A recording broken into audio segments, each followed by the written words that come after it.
பட்டினத்தார் சோழ பேரரசனுக்கே கடன் கொடுக்கக்கூடிய அளவுக்கு சொத்து வைத்திருந்தவன். அத்தனை சொத்தையும் ஒற்றை வரி கவிதை கொடுத்த ஞானத்தினாலே தூக்கி எறிந்தான். காதருந்த ஊசி வாராது காணும் கடைவழிக்கே. இந்த ஞானம் இன்றுள்ள மனிதர்களுக்கு இருந்தால் திகார் ஜெயிலுக்கு போக வேண்டிய அவசியமே வந்திருக்காது. எவ்வளவு சம்பாதித்து என்ன பயன்? உங்களை நான் கேட்கிறேன். பணம் பணம் பணம் என்று பணத்திற்கு பின்னாலேயே பல்லிழித்துக் கொண்டு செல்வதுதான் வாழ்வு என்று கருதக்கூடிய சமூகத்தை கேட்கிறேன். எவ்வளவு நாள் நீங்கள் இந்த மண்ணில் வாழ்ந்து விடுவீர்கள்? 100 ஆண்டு வாழ்வது பெருவாழ்வு என்று நீங்கள் பூரித்து பொங்குகிறீர்களே, உங்கள் அனைவருக்கும் 100 ஆண்டு நிச்சயமா? 50 சிலர் போகிறான், 60 போகிறான், 70 போகிறான், 20 போகிறான். சரி, 100 ஆண்டு உங்கள் அனைவருக்கும் வாழ்வு உண்டு என்று ஆண்டவன் வரமளித்து விட்டதாகவே வைத்துக் கொள்ளுங்கள். கூடியிருக்கிற உங்கள் அனைவருக்கும் ஒரு ஆண்டுக்கு 365 நாட்கள் என்றால் 100 ஆண்டு நீங்கள் வாழ்ந்தாலும் வெறும் 36,500 நாட்கள் தானடா இந்த மண்ணுக்கும் உங்களுக்கும் சம்பந்தம். 36,500 நாட்களுக்கு பிறகு மண்ணுக்கு மேலே இருந்த நீங்கள் அத்துணை பேரும் மண்ணுக்கு உள்ளேதான் மண்ணோடு மண்ணாக வேண்டும். இந்த நிலையற்ற வாழ்வுக்கு எத்தனை கோடி சேர்த்து என்ன பயன்? அதைத்தான் பட்டினத்தாருக்கு அவன் பிள்ளையாக வந்து சேர்ந்தவன் ஞானத்தை கொடுத்தான். காதற்ற ஊசி வாராது காணும் கடைவழிக்கே.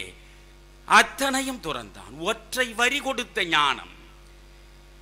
கோடி கோடியாய் தேடி வைத்திருந்த சொத்து முழுவதையும் தூக்கி எறிந்து விட்டு கோவணத்தோடு வெளியே போன பட்டினத்தார். மனதில் வைத்துக் கொள்ளுங்கள், அப்படி போகிற பொழுது மனைவி கண்ணீர் விடுகிறாள், கவலைப்படவில்லை.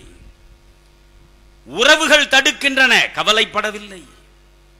ஆனால் பட்டினத்தடிகளை பெற்றெடுத்த தாய் தடுத்து கண்ணீர் விடுகிற பொழுது சொன்னார், தாயே, உன்னை நான் துறக்க மாட்டேன்.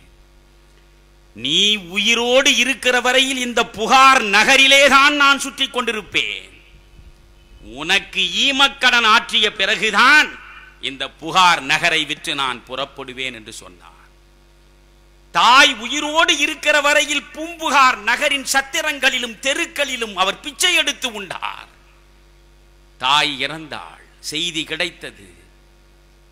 தாய்க்கு சிதை மூட்டப்பட்ட இடத்தை தேடி வந்து பார்க்கிறார். சிதை நெருப்பு எரிகிறது.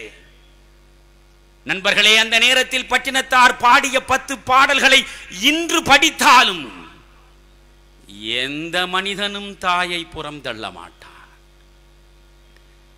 2 திங்களாய் அங்கமேலாம் நொந்து பெற்று பையல் என்ற போதே பரிந்தெடுத்து செய்ய இரு கைப்புறத்தில் ஏந்தி கனகமுலை தந்தாளை எப்பிறப்பில் காண்பேன் இனி. முந்தி தவம் கிடந்து 300 நாட்சுமந்து அந்தி பகலாய் சிவனை ஆதரித்து தொந்தி சரிய சுமந்து பெற்ற தாயார் தனக்கோ எரிய தடல் மூட்டுவே. வட்டிலிலும் தொட்டிலும் மார்மேலும் தோள் மேலும் கட்டிலும் வைத்தென்னை காதலித்து முட்டச் சிறகிலிட்டு காப்பாற்றி சீராட்டும் தாய்க்கோ விறகிலிட்டு தீமூட்டுவே. அரிசியோ நான் இடுவேன் ஆத்தாள் தனக்கு வரிசையிட்டு பார்த்து மகிழாமல். அரிசியோ நான் இடுவேன் ஆத்தாள் தனக்கு வரிசையிட்டு பார்த்து மகிழாமல். ருசியுள்ள தேனே அமிர்தமே செல்வ திரவிய பூ மானே என்று அழைத்த வாய்க்கு அள்ளி இடுவது அரிசியோ தாய் தலைமேல் கொள்ளிதனை வைப்பேனோ கூசாமல்.